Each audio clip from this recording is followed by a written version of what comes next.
Entonces, cuéntame, ¿cuál es tu nombre? Milaxi María Herrera Redondo.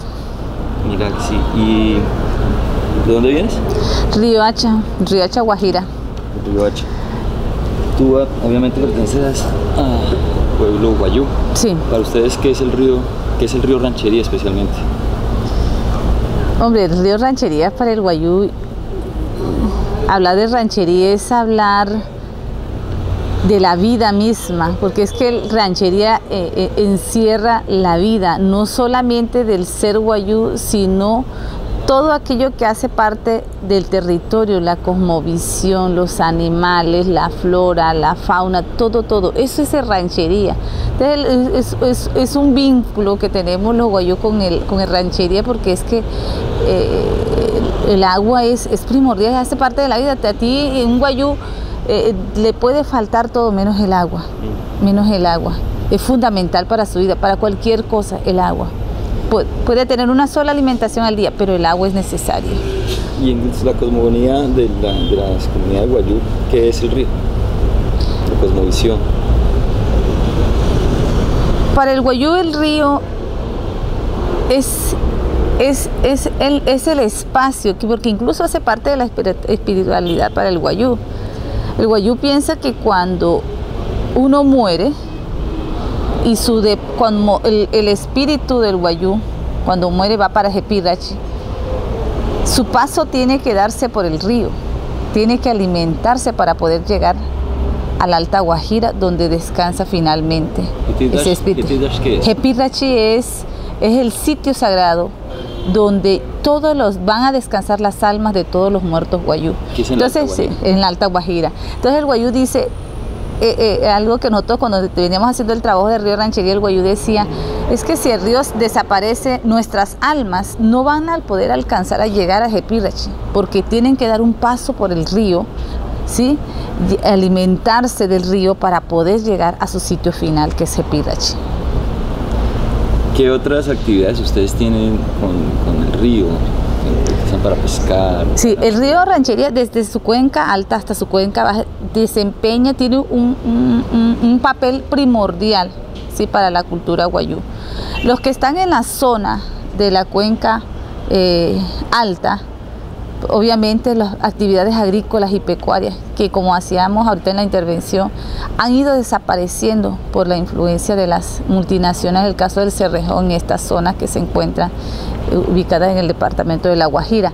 A medida que usted va bajando, el río Ranchería va alimentando una serie de comunidades que están a su paso, ¿sí? Además de eso, los ojos de agua la alimenta, los caseríos, porque es que muy subterráneamente, por ejemplo, los que hacen pozos de agua para tener en sus comunidades, ese es el alimento de ellos. Así el río no les quede a 2 kilómetros, 3 kilómetros, así esté 10 kilómetros de ellos, pero entonces ese río alimenta, ¿sí? A esos acuíferos que son los que hacen posible que haya agua en las comunidades más retiradas.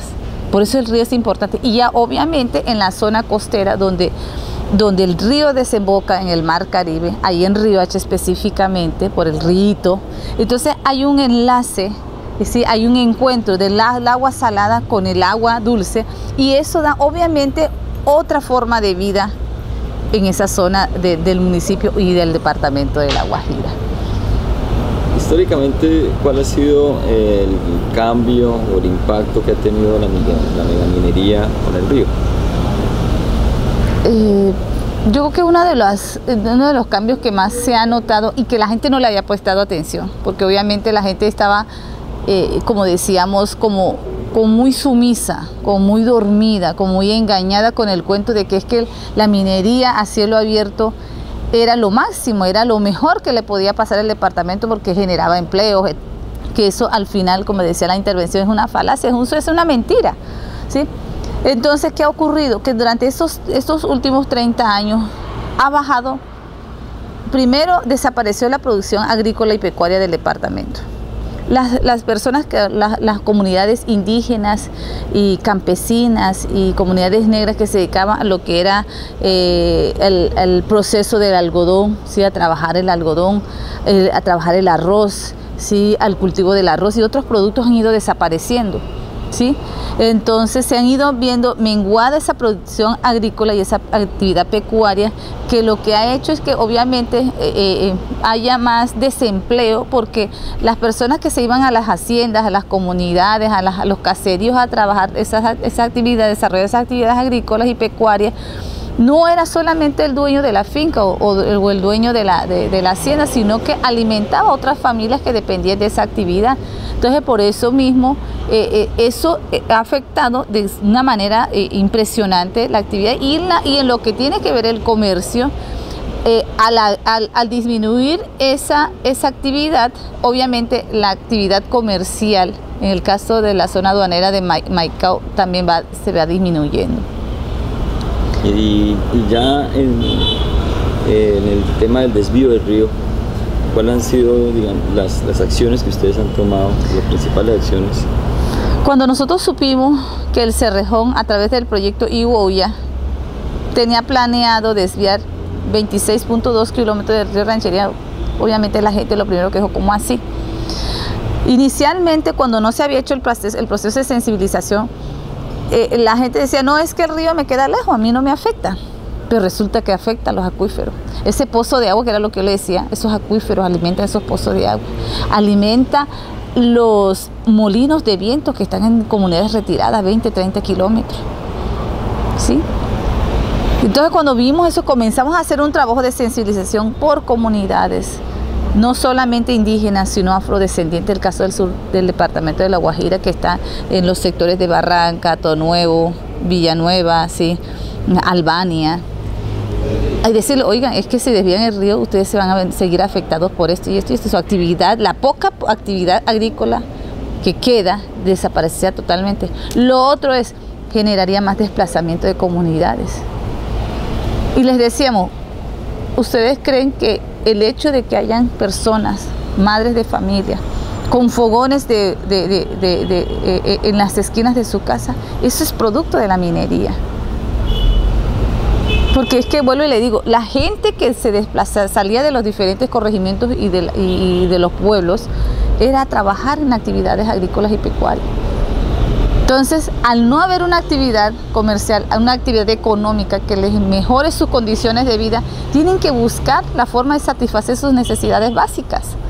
Entonces, usted encuentra personas con ventas de comida, usted ve una gran cantidad de personas vendiendo chance, una gran cantidad de personas vendiendo cualquier sinnúmero de cosas que anteriormente no se veía. Y no hay paso porque tampoco y también es un desgaste para estas personas, porque por más que hacen el esfuerzo, aquellos que se benefician o son los cuales ellos van a proveer, tampoco tienen una actividad económica que les permita también ellos comprar los pocos elementos que ellos tienen a su merced. La gran cantidad de guayú que ahora se recorren las calles vendiendo las artesanías, ¿sí? Pidiendo en los restaurantes. Eso no se veía antes en el departamento de La Guajira. Comunidades que porque su actividad agrícola y pecuaria se ha ido minada, se ha ido acabada, entonces tienen que buscar la forma de... Entonces no hay una generación de empleo que pueda decir, hombre, vamos a mejorar las condiciones de vida de estas comunidades indígenas, de estas comunidades afrodescendientes, y vamos a acabar con esta muestra de pobreza, ¿sí?, que existe en el departamento. Vamos a acabar con esta desidia, vamos a acabar con sí, porque es incluso uno lo ve como una humillación para el guayú. El guayú, por ejemplo, tiene una característica, que es que la dignidad del guayú es supremamente importante para el guayú. Y yo pienso que así como lo piensa el guayú, lo piensa el afrodescente. O sea, yo tengo dignidad, yo tengo derecho a esto, pero no hay cómo, porque no hay garantías, no hay cómo satisfacer esas necesidades. El gobierno no tiene cómo, porque lo poquito que nos daban de las regalías, ahora ya totalmente se la llevaron y no hay cómo. Es más, hay más tristeza, hay más desidia, hay más abandono, ¿sí? Y por eso es que se ve el alto índice de analfabetismo, el alto índice de desnutrición, ¿sí?, en las comunidades debido a eso. Pero más, sin embargo, frente a eso nos dicen que es que debemos hacer un esfuerzo por sobrevivir, que el gobierno está haciendo, pero ¿qué es lo que está haciendo el gobierno? Dando unos pañitos de agua a unas comunidades y con eso ya se ganó la gente. No, eso no es una forma digna de vivir. ¿Tú crees que se puede hacer minería responsable? Yo creo que es posible hacer minería responsable siempre y cuando el Estado tome parte decisiva en esa minería. O sea que tenemos que trabajarle a una reforma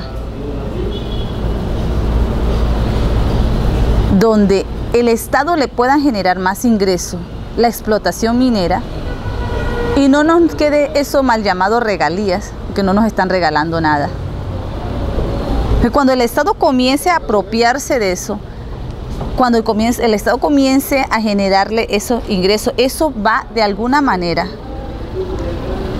a mejorar el Producto Interno del país, aumentaría, disminuiría la pobreza, mejoraría la calidad de vida de todas estas comunidades afectadas, ¿sí? Y cada uno de estos entes territoriales que representan el gobierno en las regiones, obviamente sus proyectos se verían reflejados, si son bien viabilizados, reflejados en las comunidades. ¿Cómo haríamos para garantizar de esa manera que no existan impactos ambientales? ¿Cómo haríamos para que no hubiera impactos ambientales? Si tú dices que el Estado entra en la empresa, es decir, como estábamos antes, Carbocol o como es con Ecopetrol, sí, eso obviamente ayudaría en el mercado interno, sí, ayudaría en el tema de regalías, estaríamos mucho mejor en eso, seríamos una empresa grande. Pero los impactos seguirán siendo los mismos, o habrá una forma de garantizar que los impactos ambientales... Es que el impacto ambiental en estos momentos, por ejemplo, no hay un control del gobierno frente a los procesos que hacen las grandes empresas multinacionales o las multinacionales que están haciendo. O sea, ellos mismos hacen supuestamente la minería responsable. Ellos mismos se hacen las auditorías. Pero un control político del gobierno sobre si están haciendo lo correcto o no, no lo hay.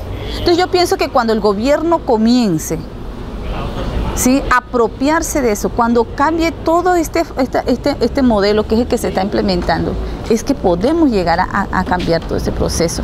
Incluso de que haya menos contaminación ambiental, menos deforestación, porque es que solamente cuando tú te adueñas de lo que es tuyo, es que tú sientes dolor, pero mientras tú no te adueñas, tú no sientes dolor. Volviendo a lo del río Ranchería y al desvío del río Ranchería, en los últimos meses la empresa dijo que suspendía ese proyecto.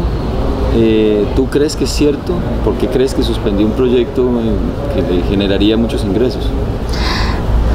Hombre, obviamente nosotros, pues eso es lo que plantea la empresa, de que la baja del precio del carbón en el mercado. Pero nosotros estamos seguros que fue la presión de la base, de la gente. Yo creo que el trabajo que se venía haciendo a través de los comités o del comité cívico fue fundamental, y la presión política en el Senado de aquellos dirigentes que nos acompañaron en este proceso es fundamental, ¿sí? Porque es que el departamento de La Guajira está en un despertar, y la invitación es a que todos aquellos que estén afectados de la misma manera como está afectado el departamento de La Guajira también se alcen en una voz de lucha, de protesta, y a defender su territorio, a defender la autonomía territorial. Si no defendemos la autonomía territorial, la perdemos y desaparecemos. Entonces nosotros estamos convencidos, los miembros del comité, de que fue la presión civil, de la población civil, los movimientos, las marchas, las manifestaciones, lo que hicieron posible, porque toda La Guajira se estaba levantando y sigue levantándose a defender su río. Y así como estamos defendiendo el río Ranchería, así el comité cívico va a seguir abanderando los procesos en los cuales se vean afectadas las necesidades de una comunidad, de una región. ¿Y qué viene ahora en adelante? ¿Qué va a hacer el comité? ¿Cuáles son las tareas? Bueno, el comité cívico, obviamente, nosotros sabemos que lo del río está en suspensión. No está cancelado la desviación, está en suspensión. Sabemos que en cualquier momento ese monstruo llamado Cerrejón presentará nuevamente la iniciativa de hacer el desvío.